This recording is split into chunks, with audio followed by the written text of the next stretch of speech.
Hi everyone, and welcome back to my channel. If you're new here, my name's Maddie and I'm the creator of Nutritiously Easy. You can find me on TikTok, Instagram, YouTube, and more. So today I wanted to do a little bit of a deep dive on gut health, and currently on my Instagram I am doing gut health week. So I just put up a little Q&A box asking people of any gut health or gut related questions that they might have, and I got a plethora of responses. So I wrote them all down on my laptop, and I figured that it would just be easiest if I just start diving into it a little bit. Some questions were similar, so I did categorize some, or if it was already being answered, I did leave out some questions as well. First, I just wanted to start off by talking about gut health, because I feel like gut health, leaky gut, all these terms are kind of just honestly thrown around, especially nowadays with TikTok and Instagram. They often become like clickbait, honestly, when in reality, it's a lot more complex than I think a lot of these, again, TikTok and Instagram and social media platforms are making it seem. Really what our gut health is our digestive tract. So it is everything from our mouths to our colon. It's the entryway to the escape way, if you know what I mean. And it includes our stomach, our large intestines, our small intestines. It includes like bacteria and viruses that honestly live inside of us. There's so many, and they all live within us, within our guts. And the thing about these bacteria and these viruses and these fungi is we want to build a healthy relationship with them, because they do a bunch of different functions for us. They're honestly essential to our health. And all the bacteria and the fungi and the viruses form what we call the gut microbiome. And the gut microbiome controls a lot of different functions within our body. It helps us break down the food we digest, helps us produce nutrients, it can help us regulate our immune system, it helps reduce inflammation in our body and prevent us from getting a disease. So years ago, before I actually went back to school for nutrition, I was in a really frustrated space with my health. My body just held on to weight, and it was more of like a chronic inflammation. I also was just chronically fatigued. Like I remember always waking up in the morning and just being like dreading getting out of my bed. And at 3 o'clock, that 3 o'clock like time would roll around, and I would want to take a nap. Like I'd be literally so tired all the time. I also had insane brain fog. I felt not motivated all the time. I was in a really bad place mentally. I was anxious all the time. And I was getting frustrated because online you hear, take care of yourself. If you're taking care of yourself, then it's all good. If you're taking care of yourself, you're gonna be in a good place mentally. You're gonna be in a good place physically. And I feel like I thought I was taking care of myself. And that's why I was frustrated, because I genuinely thought I was going to the gym probably 4 times a week. And I honestly was eating pretty healthy compared to the typical American diet. So it wasn't like I was eating all this junk food all the time. And I was just getting really frustrated, because I'm like, I don't see this change that people say happens when you do these things. Fast forward some time, I got to the point where I got really frustrated, and I was like, I'm gonna figure this out. I became my own biggest advocate, and I was like, I'm gonna figure this out for myself. What it came down to was, for years and years, my gut was so unhappy with me, and my gut health was honestly such a mess that even though I had these like healthier routines, I thought, my gut was such a disaster that it was honestly hard for my body to heal itself. And my bacteria in my gut was not thriving. My microbiome was not diverse. And after some time, I started figuring it out. I figured out what works best for me, which we're gonna go into all these questions, but a lot of the times it is what works best for you. It's a lot of trial and error. So the thing about gut health, and honestly the thing about nutrition in general, is I think people want this immediate gratification. And that's how I was. I was like, I'm working out, I'm eating pretty healthy, why isn't my body looking like the girl I'm seeing on Instagram? Why isn't my body feeling like people in these self-help books are telling me my body's supposed to feel like? And I think, especially with social media today, we are so used to this instant gratification. We want the supplement that's gonna help us. We want the meditation that's gonna help us. We want the journaling exercise that's gonna help us. When in reality, when you're healing your gut, it can be a longer journey, and it's not always the most pleasant one, but if you stick to it and you stick to trying to heal yourself, then believe me, it is so, so worth it. Now I'm gonna kick into some of your guys' questions. So the first question, how do I start healing my gut? And someone else asked for like a kickstart guide to gut health. So I have a couple things that I labeled out that I think benefit most people. One, food diversity. So if you're eating the same things every day, first of all, you don't know if you have an intolerance or an allergy to one of those things. And second of all, your gut bacteria thrives off diversity of food. So that means changing up the vegetables you're eating, changing up the proteins that you're eating, changing up the carbohydrates that you're eating. I even sometimes catch myself getting into like these little routines of loving my morning smoothie or loving my like lunches. And I'm like, Maddie, you have to change it up a little bit. Like I can have a smoothie every morning, but I change up the fruits in there. I change up the veggies. I change up the seeds. Changing up your food diversity will really benefit your gut. The second thing that I wrote was something that I feel like is really hard, honestly, for even my generation. I had trouble with this in the beginning too, is to focus more on whole foods over processed foods. I know that seems so simple. In the scheme of things, we are eating so much more processed food than people ever have. Like think about when you go to the grocery store, or even think about what's in your cabinets right now. I'm sure that you have a lot of processed food, and even if it's the healthier processed food. So I would really honestly take like time to look at what you have in your cabinet. That's a really important first step. Also, something that I do like to note, that when you're constantly eating out, even if you're getting these grain bowls and these healthy salads and this avocado toast and all these things that are traditionally healthy, we don't really know exactly what's in them. We don't know how processed those ingredients are. We don't know how processed even like dressings are, or the oils that they're using, or any of these ingredients that they're adding into these foods. So even if you think you're eating really, really whole food based, but you're eating out a lot, I would also take that into account and think, what am I actually eating? That's always a good first step.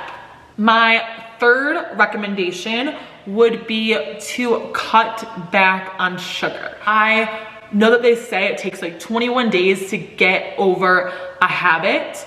And I totally believe that with a sugar detox. If you start taking more sugar out of your diet, it really only takes like 21 days for you not to crave it. And those 21 days might be hard at first, but believe me, they are beneficial. Try to eat very natural sugars in the forms of fruits. I'll do dates and honey. And also, I would take into account what artificial sweeteners you're using as well, because artificial sweeteners can actually be super damaging to the gut microbiome. They are honestly just chemicals at the end of the day, and your body gets confused about what you're digesting with them. And a lot of times also artificial sweeteners can make you crave sugar more. There's a direct correlation with that. So if you're trying to do this like sugar detox, but you're eating a bunch of Splenda and aspartame and all these different artificial sweeteners, it might be harder for you to cut back on it because you're gonna be craving more and more sugar. The next thing that I would recommend would be actually something that you're adding into your diet. So there's a couple things that you would want to try to eliminate, and then there's a couple things that you want to add. And something that really, really helped my gut health journey was adding bone broth into my diet. And it really acts as a healing agent to our gut lining. So when you have leaky gut or gut issues, a lot of times your gut lining looks like this. And The problem about your gut lining when it looks like this is you'll see all those holes. Different invaders or different foods or invaders to the body can get through that lining, and that's when you bloat or you have inflammation or you are chronically fatigued, because those invaders are going through and your body doesn't know how to handle them. So what we ideally want is for our gut linings to look like this, a lot more secured. And bone broth is one of the best agents to help your gut lining go back together. I have 2 more things for you to start adding into your diets. First, fiber-rich foods. So fiber is super healing to our guts. We can find it in vegetables, fruits, legumes, seeds. There's a bunch of different ways to get fiber. Fiber is one of the most crucial things for you to utilize when you're healing your gut. Gut microbiome bacteria feeds off fiber, and it really likes fiber. It also helps you go to the bathroom and go number 2. It's always a good add. Hydration. Hydration is key for your gut microbiome and for building healthy gut health. We are so chronically dehydrated, even from clients that I work with or people that I talk to through like DMs on social media. One of my first questions always is, how much water are you drinking? And people are like, oh, 5 cups a day. And I'm like, 5 cups a day is dehydrated. Like, that's not enough water. I would highly suggest getting a water bottle, a big water bottle, and making water your best friend, because people are chronically dehydrated. I would aim for around 96 ounces a day of water. If you're not properly hydrated, you don't even know what your gut issues are, because a lot of times dehydration can come out a lot of different ways, and the symptoms of dehydration can be very similar to the symptoms of leaky gut, such as bloating, constipation, honestly, mental health. If you're not hydrated, that's gonna be your first start, because then you can actually see what's going on and what's wrong once you're properly hydrated. We are gonna move on to the next one. I know that was kind of a long answer, but okay, the next question that I have is, I am never regular no matter how much fiber I eat. Help. What is regular first is the first question. 1 to 3 times a day, that's regular. If you're not going to the bathroom once a day, that is kind of a red flag. And if you're only going to the bathroom a couple times a week, that's definitely when you need to be taking some of these steps, because you should be going to the bathroom every single day, meaning number 2. Even if you do go to the bathroom every single day, it's not just going to the bathroom that plays a role in it. It's also what's the experience when you're going to the bathroom, in sweeter terms. If you're going to the bathroom once a day, but it's hard, it hurts, that you need to take into consideration. Or if it's the actual opposite, so like you're going to the bathroom, but it's diarrhea, to lack of a prettier word, that's also something that you want to take into consideration. Our poop tells us so much about our health, so honestly, paying attention to your poop cycles, what your poop looks like, is always a good idea in my opinion. So let's see. So they said, I'm never regular no matter how much fiber I eat, which is great that they know that fiber does help in general. But this is a question that I do get asked a lot. Like, a lot of people will take my guide and start introducing more fiber into their diet, but they're still not going to the bathroom regularly, and they're frustrated. Totally get it. I've been there actually. The first thing that I want to talk about again is just gut health is so individualized, so it can be so many different things, and a lot of it is trial and error, which I know is something that you guys don't want to hear. You want the magic fix, but a lot of it is trial and error, which is honestly super beneficial.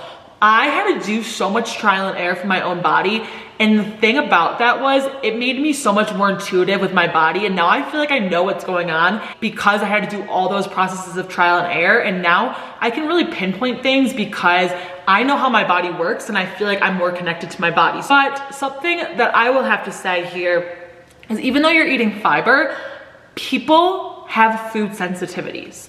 So you might be eating something that's really affecting your gut, or you might be eating something that you have an allergy to. Food sensitivities are a form of allergy as well. And what I would suggest is, there's 2 different options with this. One, you can get your blood work done, which I highly recommend, and ask to get a blood food sensitivity test to see what foods you're sensitive to. For me, I do this every single year. I love getting my blood work done because I feel like blood work honestly shows us what's going on in our body more than anyone else can tell you. For me, I remember, I think it was like a year or two ago, probably 2 years ago, I had a couple things going on and I got a food sensitivity test. And like the normal things that I knew I was sensitive to, like dairy, that was an obvious one. That food sensitivity was huge and I knew it.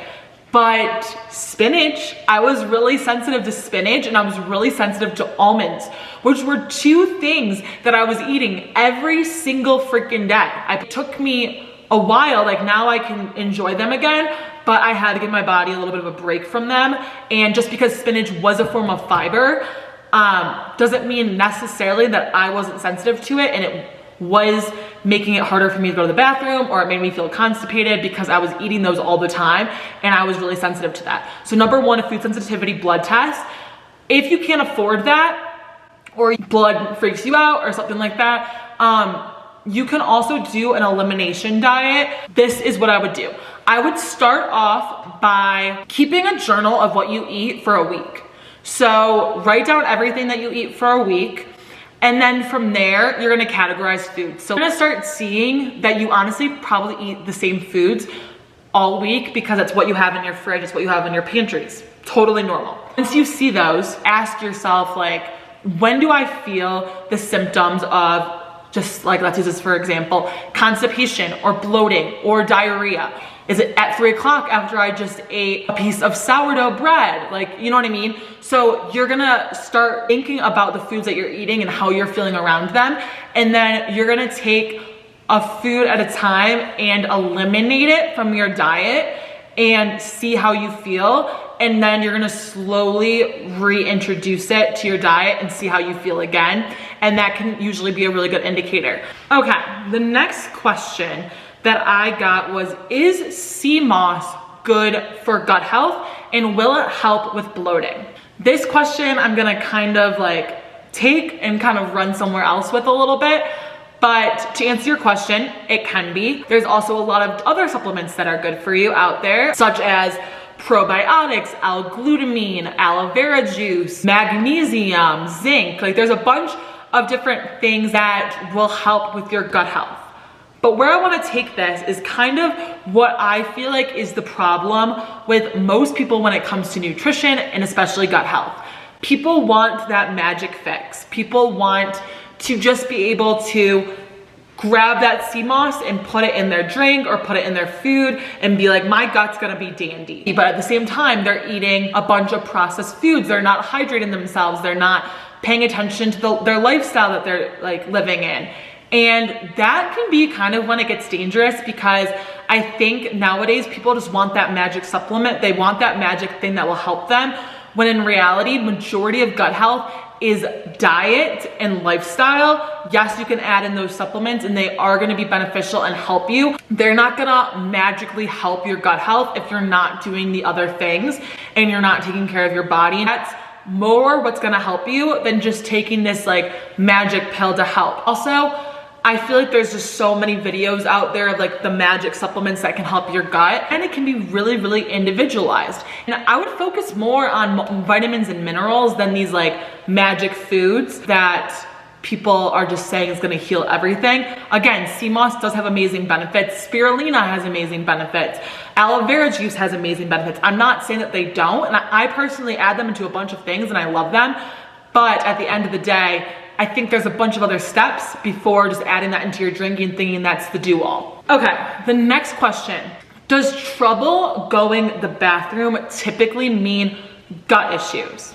Great question. I'm gonna kind of answer this two ways. So typically, if you're having trouble going to the bathroom and you're constantly constipated, that is a GI issue, that is a gut-related issue, but also the opposite. So like if you're constantly having diarrhea, having really loose stools, that also shows a gut-related issue as well. And the sign of a proper gut health function is that you're pooping regularly and that your poop is normal in a sense. It's not super loose, it's not hard. You're going 1 to 3 times a day.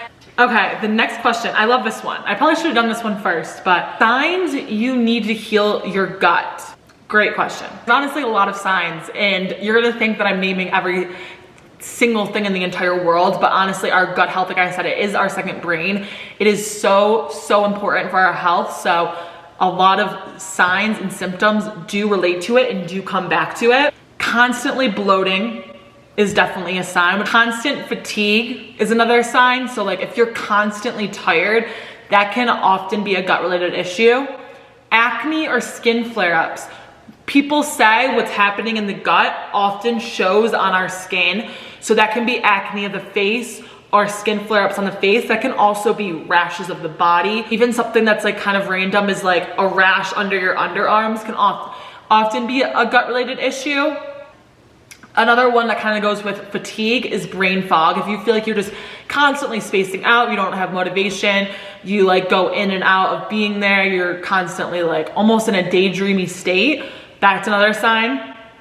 Joint pain is a big sign. So if you feel like your joints are constantly bothering you, you're in pain, that can be a sign of gut health. Difficulty losing weight is a big sign if you're doing the work again. So like you're eating healthy and you're living a healthy lifestyle, kind of like I told you about the story about me in the beginning. I felt like I was living a pretty healthy lifestyle. Another one, the opposite again of bloating and constipation, would be diarrhea and IBS issues. Honestly, feeling a stomach ache after you eat something. Just honestly like stomach discomfort, stomach cramping. Mood issues can be a big one. Like I said, my anxiety was honestly one of the biggest things for me of why I had to dive more into this category, and fixing my gut honestly really helped my anxiety and my mood and made me feel a lot better and a lot more at peace of mind. And then the last one is if you're constantly, I mean, there's more to these than these two, but the last one that I'm gonna go over is just a weakened immune system. So like you feel like you constantly get sick. At the beginning of every season, you get a cough, you get a cold, you're stuffy. Those are often signs of a gut related issue. So the next one is, Maddie, what are your thoughts on laxatives? Okay, I've actually never taken a laxative, but I think that there's so many better options than taking a laxative, because laxatives are something that's just almost disguising the issue. When you take a laxative, it makes you go to the bathroom, but it's not actually helping, and it's not actually helping you build a more solid foundation. And what I would say is most times people take laxatives because they're constipated and can't go to the bathroom, or they're constantly bloating. And a lot of times that's a lack of fiber in a diet or a lack of diversity of foods in a diet. So those would be my first two things that I would recommend doing before taking a laxative. Also, dehydration is a huge thing, like I mentioned multiple times during this video. So if you're not drinking enough water, start drinking more water. Those are all things that are gonna help you heal your gut and not just hide the issue and make you go to the bathroom. This person said, Maddie, as I get older, I seem to have more gut issues. Is this normal? Yes, it's totally normal. So don't worry. It's also, okay, the thing about gut issues is over time, your gut microbiome can just become more and more unhealthy.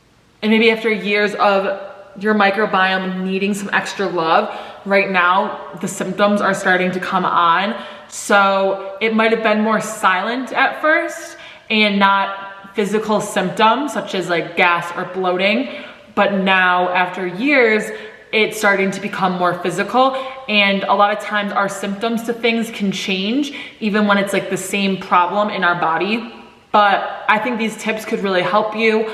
And just starting honestly with simplifying your life, simplifying your diet, simplifying your lifestyle. Stress also can play a major role into our gut health, which I didn't mention earlier.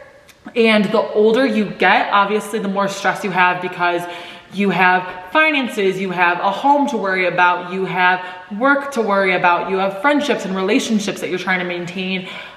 There's also stressors that aren't even like related to those. There's hormonal stressors.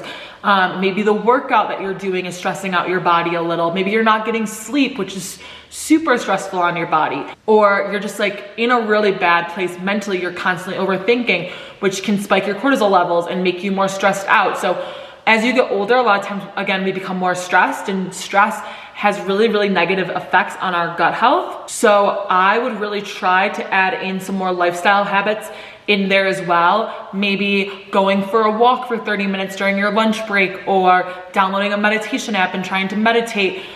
Listening to your body more is always very beneficial. Are the workouts that you're doing beneficial to you individually, or are they stressing you out? Like, start to ask yourself these questions. How can you eliminate stress of your mind? How can you eliminate stress of your body? How can you eliminate stress of your emotions? And I think that can really be beneficial. Does gut health have an effect on injury recovery?